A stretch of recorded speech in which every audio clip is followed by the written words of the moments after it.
Subscribe channel Truth.id dan aktifkan lonceng notifikasi untuk mendapatkan informasi seputar live streaming dan video khotbah terbaru.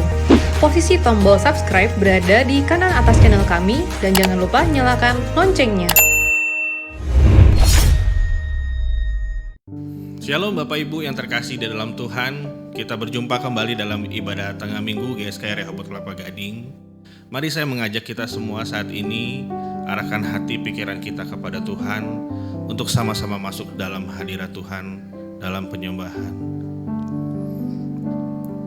Bapa di surga, terima kasih untuk kesempatan kali ini Bapa kami boleh bersama bertemu dalam ibadah tengah minggu Tuhan.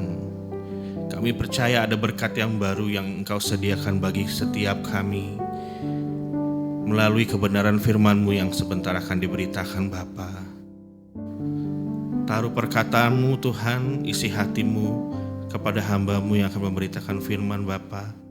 Biar kami semua yang mendengarkan boleh diberkati dan terlebih lagi boleh melakukannya dalam hidup kami. Ini kami yang datang dengan kerinduan Tuhan. Kami bawa seluruh hidup kami kepadamu. Amin.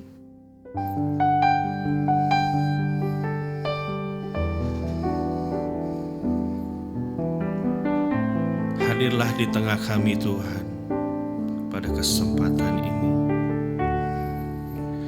Ketika kita memiliki kesenangan, membawa diri terjebak dalam kubangan, jika Tuhan tak ikut menikmatinya, berarti lepas dari hadiratnya.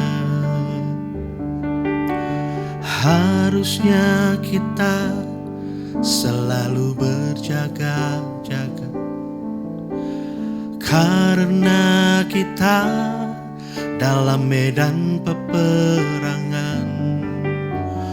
Kuasa dunia menawarkan keindahan, berhala yang membinasakan. Ketika kita memiliki kesenangan, ketika kita memiliki kesenangan, membawa diri terjebak dalam kubangan, jika Tuhan tak ikut menikmatinya, berarti lepas dari hadiratnya. Harusnya kita selalu berjaga-jaga, karena kita dalam medan peperangan. Kuasa dunia menawarkan keindahan, berhala yang membinasakan. Ku harus sungguh rela lepaskan semua milikku demi cinta hormatku kepadamu Bapa.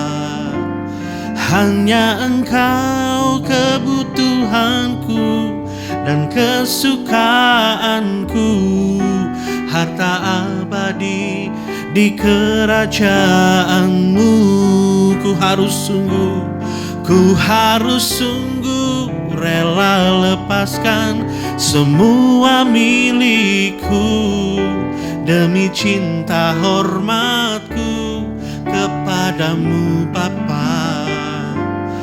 Hanya Engkau kebutuhanku dan kesukaanku, harta abadi di kerajaanmu.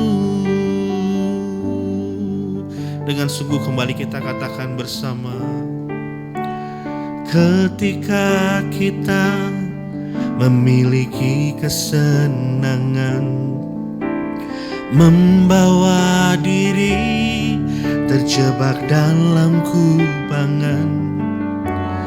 Jika Tuhan tak ikut menikmatinya, berarti lepas dari hadiratnya. Harusnya kita selalu berjaga-jaga, karena kita dalam medan peperangan. Kuasa dunia menawarkan keindahan, berhala yang membinasakan. Ku harus sungguh rela lepaskan semua milikku demi cinta hormatku kepadamu Bapa. Hanya Engkau kebutuhanku dan kesukaanku, harta abadi di kerajaanmu. Ku harus sungguh rela lepaskan semua milikku demi cinta hormatku kepadamu Bapa. Hanya Engkau kebutuhanku dan kesukaanku, harta abadi di kerajaanmu. Ku harus sungguh rela lepaskan semua milikku demi cinta hormatku kepadamu Bapa. Hanya Engkau kebutuhanku dan kesukaanku, harta abadi di kerajaanmu. Harta abadi di kerajaanmu. Harta abadi di kerajaanmu.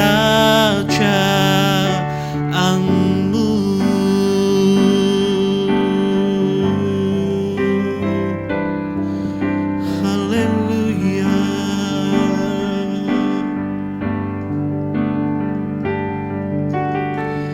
Ku harus tinggalkan semua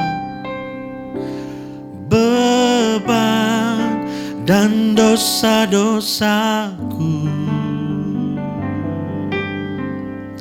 Hanya dengan hidup tak bercela ku layak berjalan bersamamu Tuhan. Ku harus tinggalkan semua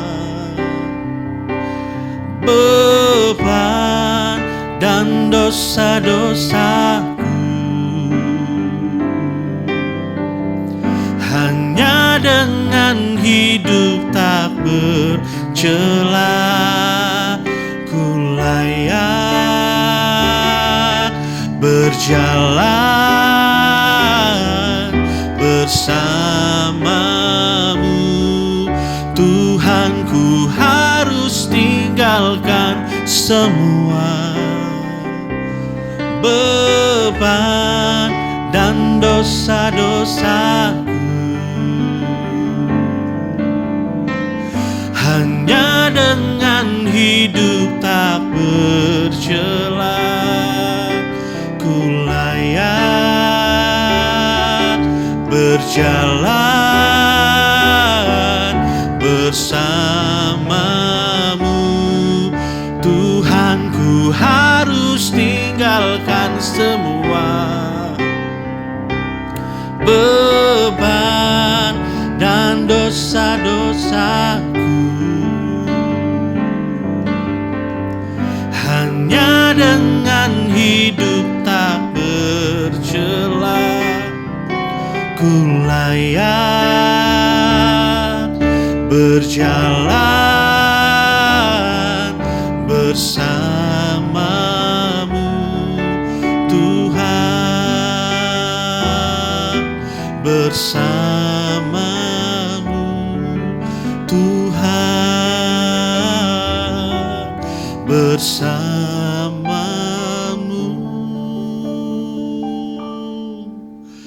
Tuhan.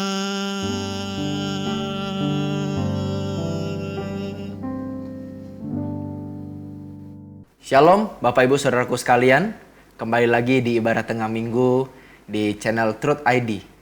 Mari kita berdoa sebelum kita memulai perenungan firman Tuhan kita pada kesempatan kali ini. Mari kita berdoa. Bapa, terima kasih untuk kebaikan-Mu. Kami bisa berkumpul di ruang virtual ini meskipun kami mungkin menontonnya berbeda tempat dan berbeda waktu. Bersyukur buat segala hal yang Kau sediakan bagi kami, pemeliharaan-Mu, cinta kasih-Mu, dan pendewasaan yang Kau berikan pada kami. Kami bersyukur buat segalanya. Ajar kami hari ini untuk memiliki kesetiaan yang daripada-Mu Tuhan. Ajar kami untuk benar-benar memiliki isi hati-Mu. Oleh karena itu pakailah hamba-Mu yang hina ini untuk menyampaikan firman-Mu yang mulia supaya setiap kami diberkati Tuhan. Terima kasih banyak. Kami mulai arahkan hati kami, konsentrasi kami ke hadapan-Mu. Kami bersyukur dan berdoa. Haleluya. Amin.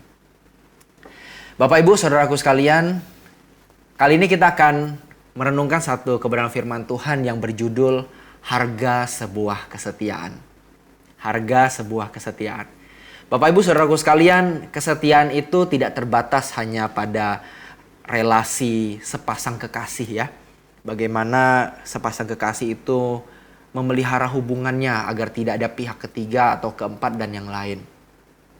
Kesetiaan itu bisa secara luas diartikan sebagai sebuah ikatan atau komitmen untuk sama-sama menjaga diri. Sehingga bisa dilekatkan pada kita dengan keluarga. Dan mungkin juga bahkan seharusnya kita dengan Tuhan. Kesetiaan itu sebuah hal yang luas. Namun kesetiaan ini memang mudah untuk diucapkan. Tapi sulit dilakukan. Ini yang menjadi permasalahan. Itulah mengapa pada kesempatan kali ini kita mau belajar bersama Bapak Ibu. Apa yang harus kita lakukan agar kita memiliki kesetiaan yang sejati pada Tuhan? Dan apa harga yang harus kita bayar agar kesetiaan itu benar-benar terus bisa berlanjut, terus bisa konsisten ada di hidup kita? Karena memang mudah untuk menjadi seorang Kristen, hanya perlu baptis dan rajin ke gereja, tapi tidak mudah untuk setia hidup dalam kekristenan. Ini dua hal yang berbeda Bapak Ibu. Menjadi Kristen itu status. Tapi hidup dalam kekristenan adalah sebuah pilihan yang harus dihidupi dalam waktu yang panjang. Oleh karena itu pada kesempatan kali ini saya mau mengajak kita untuk sama-sama belajar bagaimana agar kita bisa memiliki kesetiaan di hadapan Tuhan. Dan apa harga yang harus kita bayar supaya kesetiaan itu bisa terus-menerus hadir di hidup kita. Bisa konsisten, bisa terjaga. Kita akan belajar dari seorang perempuan Bapak Ibu Saudaraku sekalian. Belajar dari seorang perempuan di Alkitab yang memang mungkin sudah pernah kita dengar sejak dari zaman sekolah minggu. Tapi cukup jarang untuk dibawakan di ibadah-ibadah.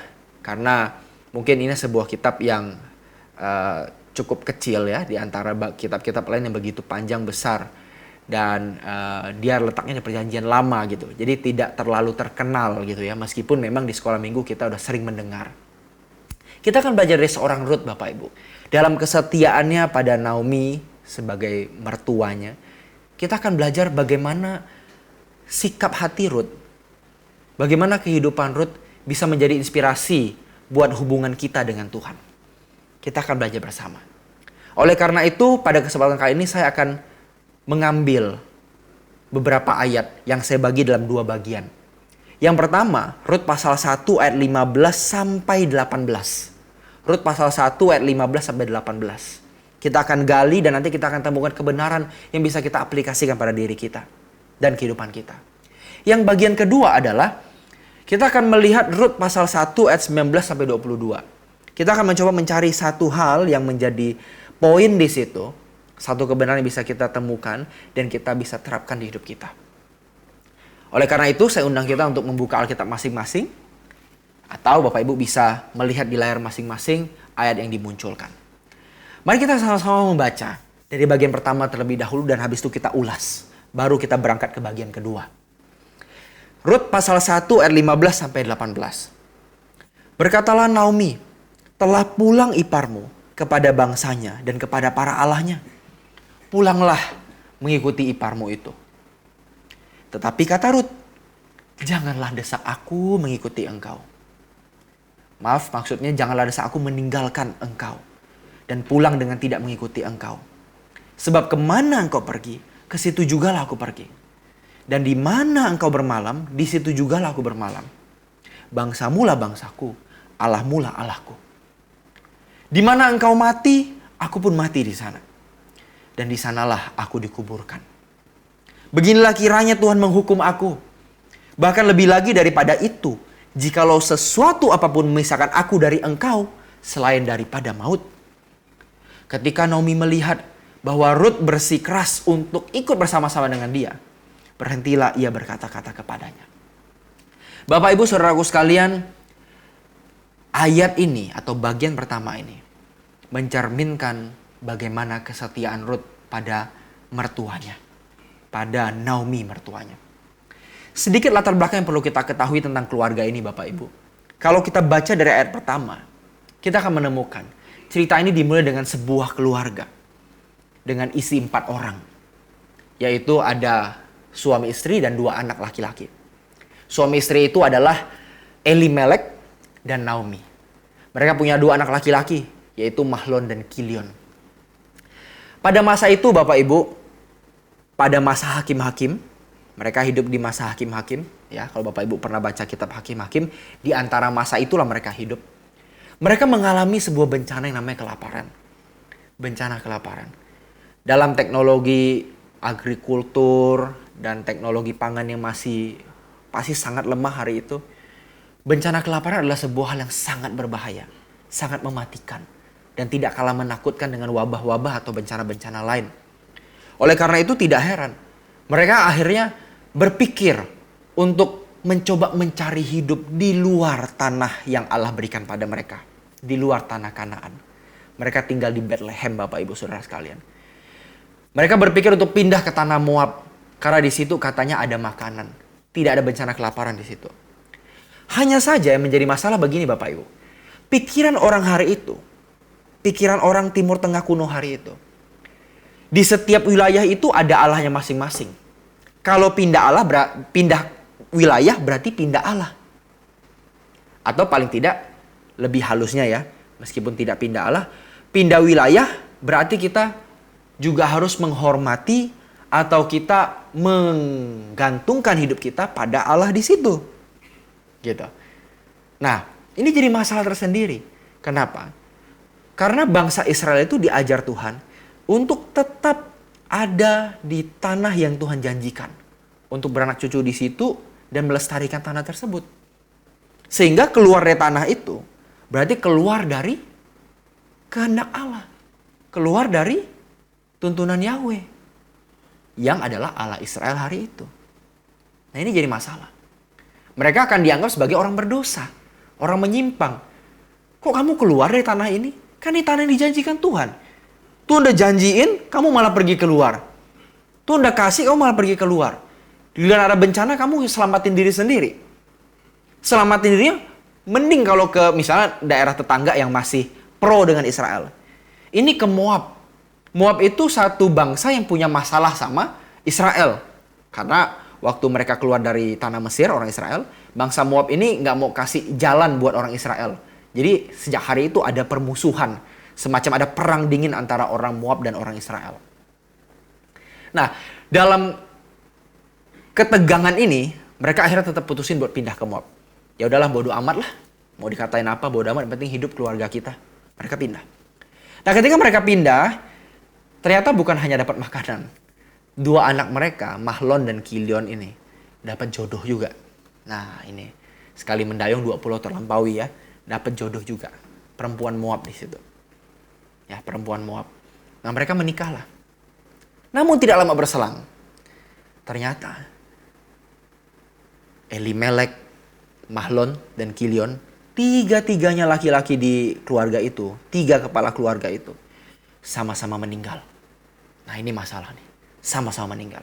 Ini petaka yang sangat besar. Ini masalah besar nih. Ini bencana juga nih. Kelaparan sih lewat sih. Tapi sekarang dapat bencana yang lebih besar. Kehilangan kepala keluarga. Kita harus tahu Bapak Ibu. Zaman dulu. Masyarakat Israel itu terutama ya. Dan secara umum masyarakat Timur Tengah kuno adalah masyarakat yang patriarkis. Yang artinya menggantungkan diri pada dominasi laki-laki. Dominasi laki-laki itu sangat memegang peran besar dalam satu masyarakat. Paling tidak dalam dua hal. Yang pertama, dalam hal pencarian nafkah atau penghasil uang gitu ya. Penghasil nafkah, dalam bahasa Inggris biasa orang bilang breadwinner gitu ya. Breadwinner. Yang kedua, mereka juga penjamin sosial atau pelindung sosial buat keluarganya. Menjaga anak-anak, mendidik anak-anak gitu ya. Mereka harus juga meneruskan ajaran dari orang tuanya, ajaran dari Taurat kepada keluarganya. Ini laki-laki Bapak Ibu, ini tugas laki-laki di zaman dulu. Jadi ketika kehilangan laki-laki, keluarga ini lumpuh total. Lumpuh total. Terancam melarat, miskin, abis, dan secara sosial terancam juga. Terancam juga. Terancam apa? Terancam label. Labelnya apa? Orang berdosa.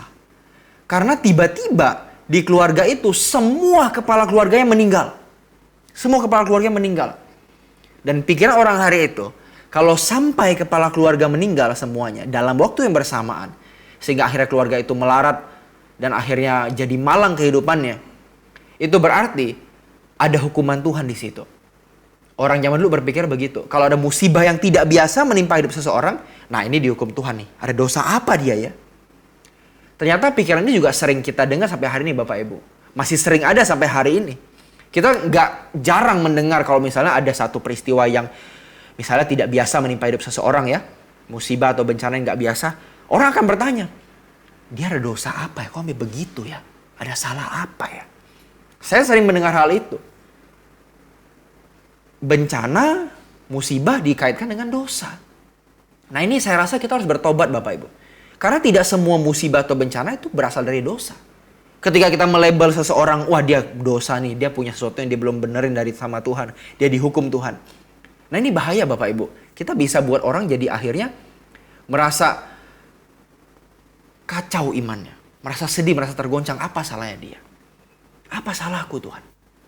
Padahal, kalau kita lihat di Alkitab, bencana atau musibah yang gak biasa itu bukan hanya karena dosa. Bisa juga karena kemuliaan Tuhan mau dinyatakan dalam peristiwa itu. Contohnya kehidupan Ayub. Kurang tidak biasa apa bencana yang dialami Ayub. Itu luar biasa, extraordinary. Aneh dan beruntun sialnya istilahnya. Gitu ya. Tapi apakah itu karena dosanya Ayub? Bukan. Karena memang Tuhan izinkan untuk menyatakan kemuliaan Tuhan. Nah oleh karena itu kita mesti bertobat Bapak Ibu. Jangan kita melihat kalau orang diberkati itu karena dia punya sesuatu yang baik. Kalau orang mengalami bencana buruk itu karena dia punya dosa. Ini pemikiran yang terlalu sederhana. Dan akhirnya membuat orang jadi susah hati. Meragukan Tuhan, mencurigai Tuhan. Kita mau berhenti Bapak Ibu. Nah kembali ke cerita Naomi ini.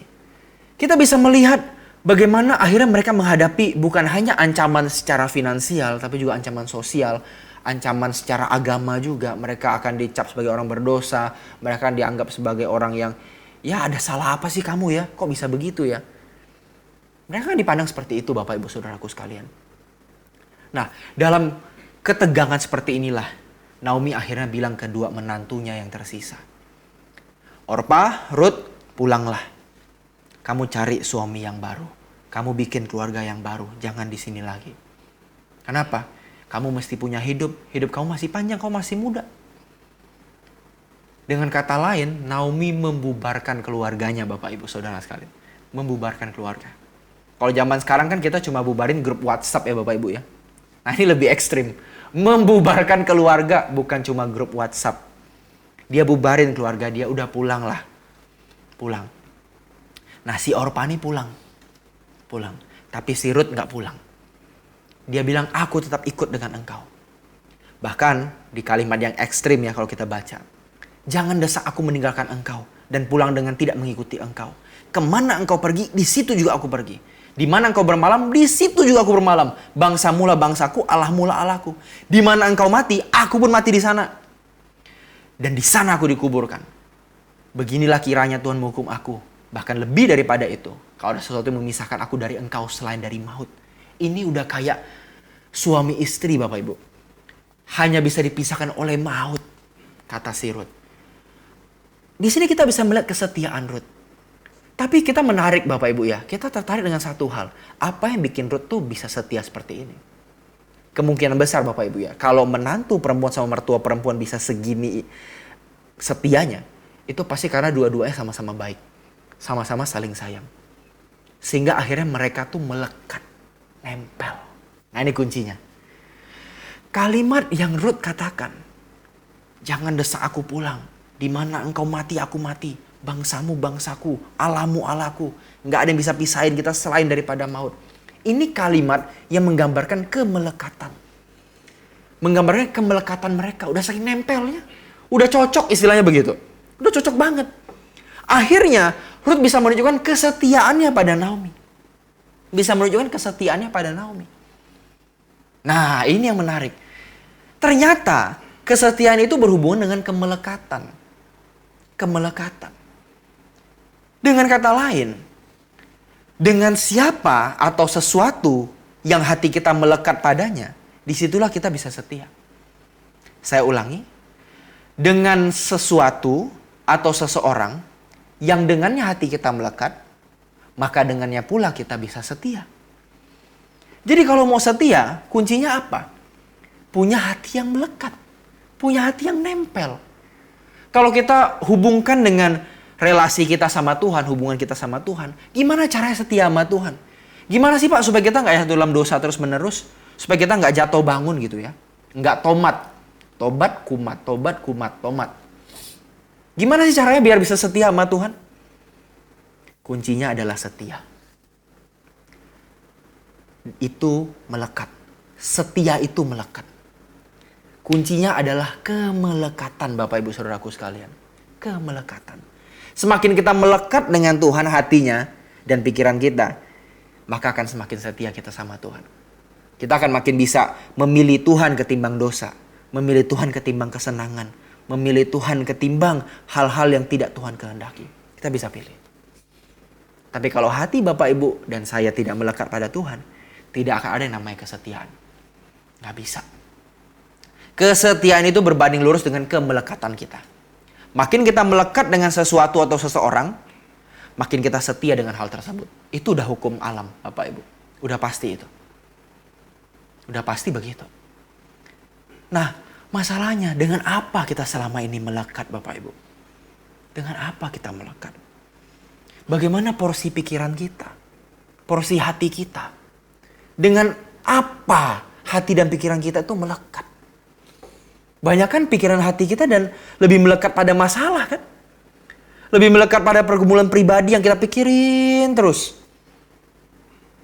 Saya tidak bilang bahwa ketika kita memikirkan masalah, ketika kita menggumuli satu masalah dengan serius, itu akhirnya kita tidak melekat dengan Tuhan. Kita nggak boleh pikirin masalah, bukan itu maksud saya loh. Bukan itu. Maksud saya adalah gini. Pergumulan permasalahan itu harus dipikirkan, harus. Tapi jangan sampai porsinya melebihi hubungan kita dengan Tuhan. Melebihi kita mikirin Tuhan. Kita merasakan Tuhan di hati kita.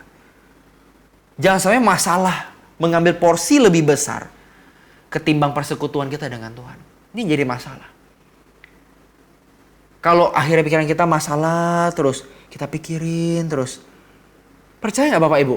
Masalah dipikirin terus juga gak selesai. Gak selesai.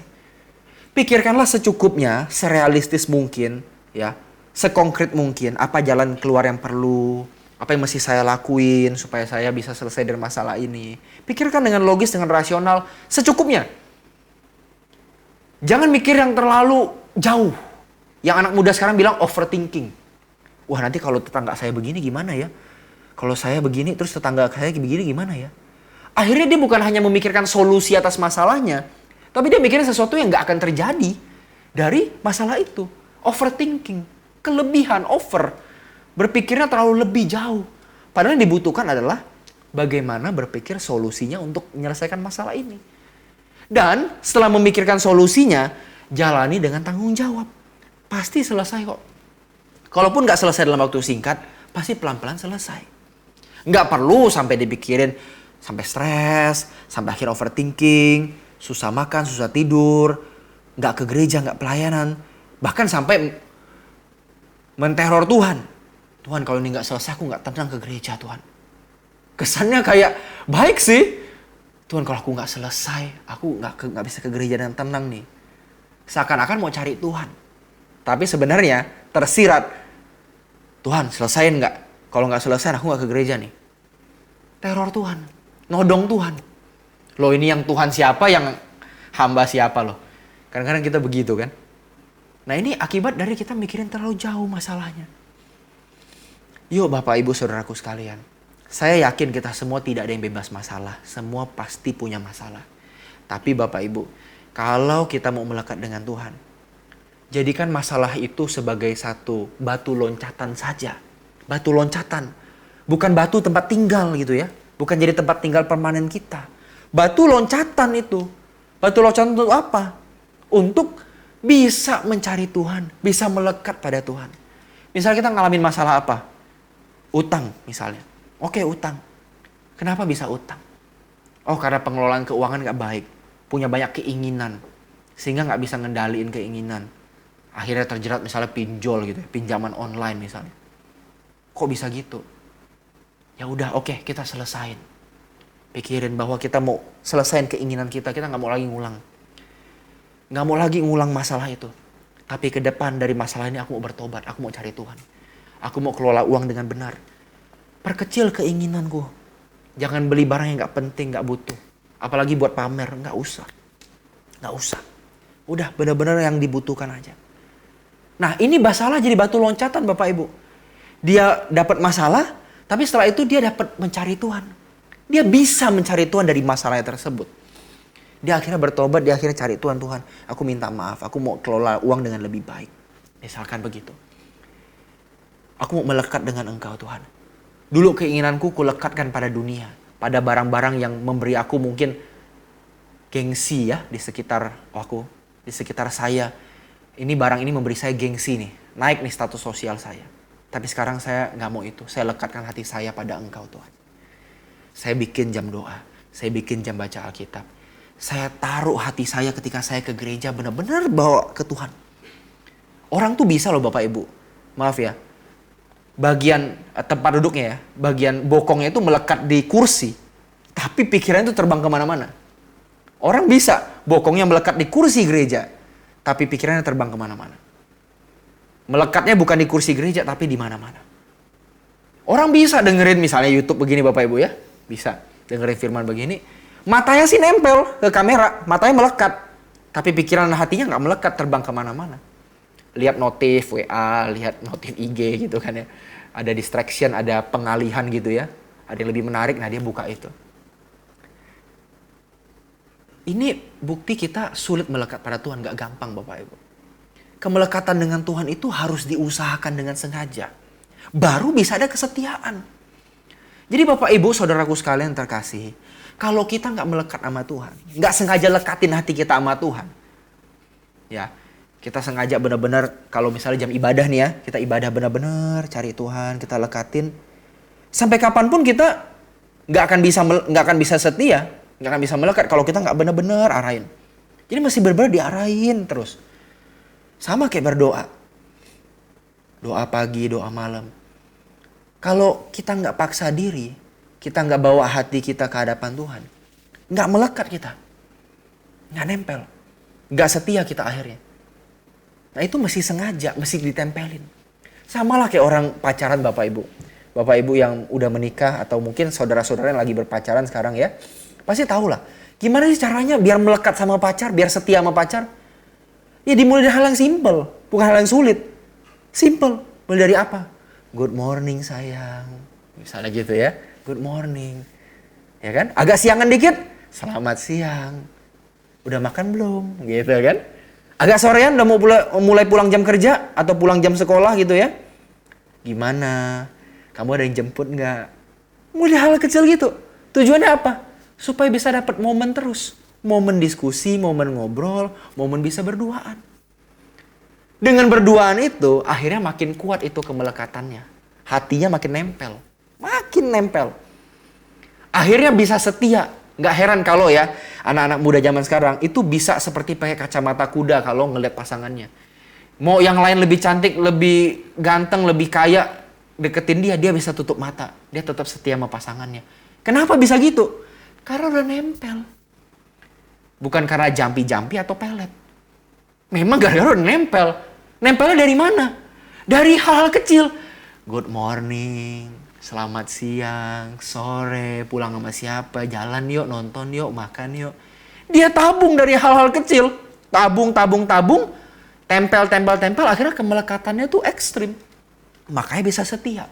Nggak heran ada pasangan kekasih yang kalau satu mutusin, dia berani mati buat pasangannya. Dia bisa ngancam, mending gue mati daripada gue kehilangan dia. Ada yang bisa begitu kan? Nah ini bukan kekuatan pelet, ini memang kekuatan kemelekatan. Orang yang melekat itu cenderung akan setia dengan sesuatu atau seseorang. Nah kalau Bapak Ibu dan saya lebih melekat pada dunia, melekat pada kesenangan, melekat pada hal-hal duniawi. Akhirnya dengan siapa kita setia? Dengan dunia dan kuasa kegelapan. Pasti udah. Mungkin KTP bisa Kristen. Datang ke gereja, Alkitab di tangan. Pasti. Karena itu atribut kita kan, atribut identitas kita. Tapi hatinya jauh dari Tuhan, nggak melekat. Nah ini yang perlu kita hindari Bapak Ibu. Jangan sampai kita tidak melekat. Cara untuk memperoleh kesetiaan, untuk bisa memiliki kesetiaan dalam Tuhan yang benar-benar murni, itu dimulai dari kemelekatan. Cara bangun kemelekatan gimana? Tadi saya katakan, harus dengan sengaja. Tuhan tidak bisa paksa kita melekat dengan Dia. Yang kedua, mulai dari yang kecil. Mulai dari yang kecil. Kalau ada waktu kosong, kita coba mungkin nyanyi lagu rohani. Atau mungkin kita mikirin sesuatu yang bersifat baik gitu ya. Kita mikirin satu hal yang penting buat pekerjaan Tuhan. Entah di keluarga kita, entah di pekerjaan. Pikirin hal-hal yang baik. Jangan pikirin gimana cara balas dendam. Gimana caranya tilep orang.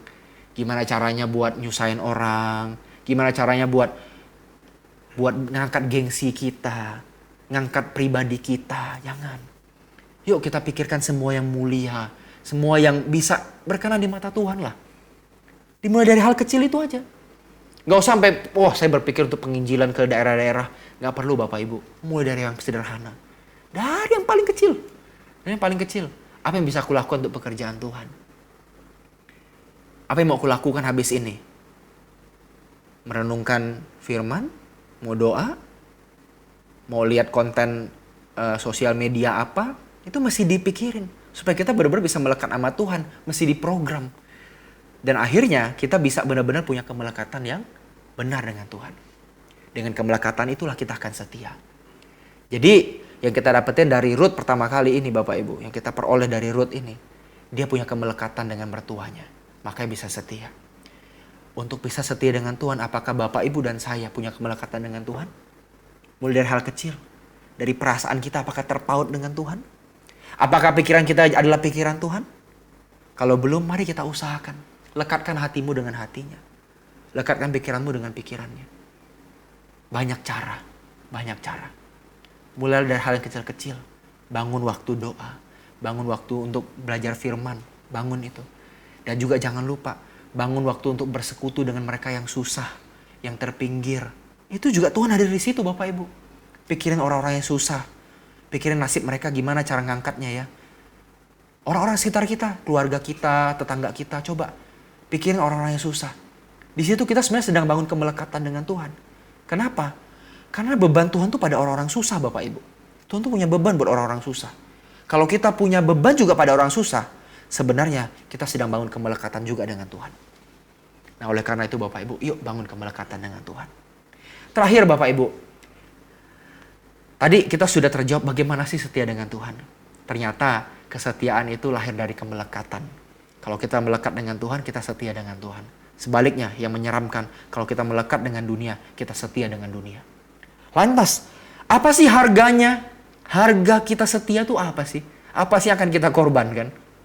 Apa sih akan kita alami? dampak dari kesetiaan itu. Mari kita lihat ayat 19 sampai 22. Ayat 19 sampai 22. Dan berjalanlah keduanya sampai mereka tiba di Betlehem. Ketika mereka masuk ke Betlehem, gemparlah seluruh kota itu karena mereka. Dan perempuan-perempuan berkata, Naomi kah itu? Tetapi ia berkata kepada mereka, janganlah sebutkan aku Naomi, sebutkanlah aku Mara. Sebab yang Maha Kuasa telah melakukan banyak yang pahit kepadaku. Dengan tangan yang penuh aku pergi, tetapi dengan tangan yang kosong Tuhan memulangkan aku. Mengapakah engkau menyebutkan aku Naomi? Karena Tuhan telah naik saksi menentang aku. Dan yang Maha Kuasa telah mendatangkan malapetaka kepadaku. Demikianlah Naomi pulang bersama-sama dengan Rut perempuan Moab itu. Menantunya yang turut pulang dari daerah Moab. Dan sampailah mereka ke Betlehem pada permulaan musim menuai jelai. Bapak Ibu Saudaraku sekalian, tahukah Bapak Ibu sebenarnya cerita ini adalah permulaan atau semacam perkenalan lah. Perkenalan tentang siapa sih nenek moyang atau silsilah Raja Daud. Raja Daud. Sebenarnya teks ini ingin menjelaskan siapa sih nenek moyangnya Raja Daud. Yang terhormat, yang mulia itu. Ternyata adalah dua janda. Yaitu Naomi dan Rut. Yang terpinggirkan, tidak berdaya. Dianggap orang punya dosa. Ya kan? Ternyata mereka lah nenek moyangnya Daud. Raja yang perkasa itu. Raja yang dinanti-nantikan orang Israel itu. Raja yang sampai hari ini tidak pernah lupa. Tidak pernah dihapus dari sejarah Israel. Bahkan menjadi raja yang dikagumi oleh banyak orang Israel dan orang Yahudi. Raja Daud. Tahukah Bapak Ibu, ketika Rut dan Naomi ini hadir di kisah ini Bapak Ibu. Mereka tuh belum tahu bahwa nanti anak cucunya akan ada yang menjadi Raja Israel. Perlu kira-kira 30-40 tahun bahkan 50 tahun kemudian baru mereka bisa tahu. Dan saya tidak yakin mereka masih hidup. Karena nggak dicatat Daud pernah ketemu sama Naomi dan Rut gitu ya. Nggak pernah dicatat. Namun Bapak Ibu Saudaraku sekalian, ternyata mereka adalah nenek moyang dari Raja Daud. Bahkan bukan hanya Raja Daud, tapi juga Tuhan Yesus. Karena Tuhan Yesus itu juga keturunan dari Daud. Yang artinya nenek moyang Tuhan Yesus juga adalah Naomi dan Rut. Gitu ya, Naomi dan Rut. Nah Bapak Ibu Saudara sekalian, siapa sih yang tahu? Naomi sama Rut gak pernah tahu hal ini. Gak pernah tahu. Yang mereka dapatkan apa ketika mereka tetap setia pulang ke tanah Bethlehem? Ke tanah Israel. Ingat tadi ketika mereka keluar dari Moab itu kan berarti tidak setia pada Tuhan ya. Ketika mereka balik itu artinya mereka ingin kembali pada kesetiaan mereka pada Tuhan. Oke lah, semua orang punya kesalahan ya kan. Katakanlah mereka berdosa, mereka pindah ya. Orang hari itu anggap mereka berdosa karena keluar dari tanah Kanaan. Mereka balik lagi ke tanah Kanaan habis itu. Oke lah, itu dosa sebelumnya lah. Paling enggak kan mereka menunjukkan untuk kesetiaan mereka kembali pada Tuhan kan. Mereka balik ke tanah Bethlehem. Mereka balik tuh. Artinya mereka ingin kembali setia pada Tuhan. Bapak Ibu bisa lihat di sini. Apa sih harga kesetiaannya? Lihat coba di ayat 19. Ketika mereka masuk kota itu. Gempar satu kota. Gempar. Dalam bahasa Ibrani kata gempar itu bisa diartikan juga dengan orang di kota itu berbisik-bisik perempuan-perempuannya. Dengan kata lain hari ini, ibu-ibu di situ, perempuan-perempuan di situ, gibahin Rut dan Naomi yang baru pulang. Digosipin. Wah, tuh Naomi tuh. Loh, kok balik dia? Loh, kok cuma berdua sih? Wah, banyak lah. Biasalah. Ya kan? Orang kalau ngomongin kan ya apa aja digoreng kan supaya biar jadi seru gitu. Mereka dipergunjingkan, digosipkan. Dapat apa coba? Apa imbalan dari kesetiaan mereka? Mereka cuma dapat pergunjingan. Nah, jadi apa poinnya dari sini Bapak Ibu? Apa poinnya? Bapak Ibu Saudaraku sekalian harus ingat. Kesetiaan kita itu tidak dalam sekejap berbuah. Bahkan mungkin kita tidak akan pernah melihat kesetiaan kita berbuah dalam waktu yang singkat. Enggak dalam waktu yang singkat. Enggak langsung instan buahnya. Habis kita setia, oh langsung Tuhan berikan hadiah. Enggak. Lihat Bapak Ibu, Rut dan Naomi ketika tetap setia pada Tuhan kembali ke tanah Bethlehem. Naomi balik. Pengen setia pada Tuhan, pengen balik lagi jadi umat Tuhan. Yang dapat apa dia? Digosipin. digosipin, diomongin. Buahnya kapan? Kapan mereka melihat hasil dari kesetiaan itu? Berpuluh-puluh tahun kemudian ketika Daud yang adalah keturunannya jadi raja. Dan mereka mungkin tidak pernah melihat hal itu. Atau gak pernah tahu hal itu. Nah ini Bapak Ibu. Ini jadi pelajaran mahal buat kita. Pelajaran sangat mahal Bapak Ibu. Harga dari sebuah kesetiaan adalah Bapak Ibu dan saya tidak melihat terlebih dahulu pujian dari Tuhan. Tidak melihat buah yang nyata. Apa sih hasilnya saya setia? Bahkan seolah-olah Bapak Ibu ya, seolah-olah Tuhan memperlakukan kita sama dengan orang yang gak setia. Sama orang yang gak peduli sama Tuhan, hidupnya serampangan, yang gak peduli Tuhan lah, yang gak peduli apa yang dia pikirin, yang dia omongin, yang dia lakuin, dia gak peduli. Dibandingkan dengan kita yang peduli dengan Tuhan, peduli dengan apa yang Tuhan mau, pikirin hal-hal yang kekal. Kok sama aja Tuhan? Kok gak ada beda? Kok bisa begitu? Inilah harga dari kesetiaan. Harga dari kesetiaan adalah kita mungkin tidak melihat buah dari kesetiaan itu saat ini. Tapi buah dari kesetiaan itu pasti akan kita tuai. Itu pasti Bapak Ibu, pasti kita tuai. Kalau tidak di bumi ini, di surga nanti kita akan tuai. Kalau bukan kita yang melihat, anak cucu kita akan melihat. Tidak ada yang sia-sia dalam Tuhan. Apa yang kita tabur pasti kita tuai. Jadi kalau Bapak Ibu Saudaraku hari ini rajin ke gereja, rajin belajar firman, rajin untuk dengar kebenaran, ikut doa, ikut ini, ikut itu, jaga hidup dengan benar. Wah pokoknya serius deh ikut Tuhan. Tapi kok gak ada bedanya Tuhan ya sama orang yang gak kenal Tuhan. Malah justru jangan-jangan orang yang gak kenal Tuhan lebih baik. Lebih sejahtera hidupnya, lebih makmur hidupnya. Seakan-akan dalam gambaran dunia mereka lebih dibela oleh Tuhan. Ini terus gimana? Apa yang akan kita lakukan? Bapak Ibu tetaplah setia. Tidak perlu takut, tidak perlu ragu. Memang tidak kelihatan dalam sekejap buah kesetiaan itu. Ruth dan Naomi tidak pernah melihat buah kesetiaan mereka. Mereka gak pernah jadi permaisuri dan ibu suri di kerajaan Israel. Gak pernah. Mereka gak pernah cicipi itu. Gak pernah duduk di kerajaan terus ceritain masa lalu mereka. Wah dulu saya susah loh. Suami saya meninggal. Saya pindah ke Moab. Kena bencana kelaparan. Balik lagi saya digosipin. Wah sekarang saya jadi ratu. Sekarang saya jadi permaisuri, ibu suri. Nih Daud nih, anak cucu saya nih.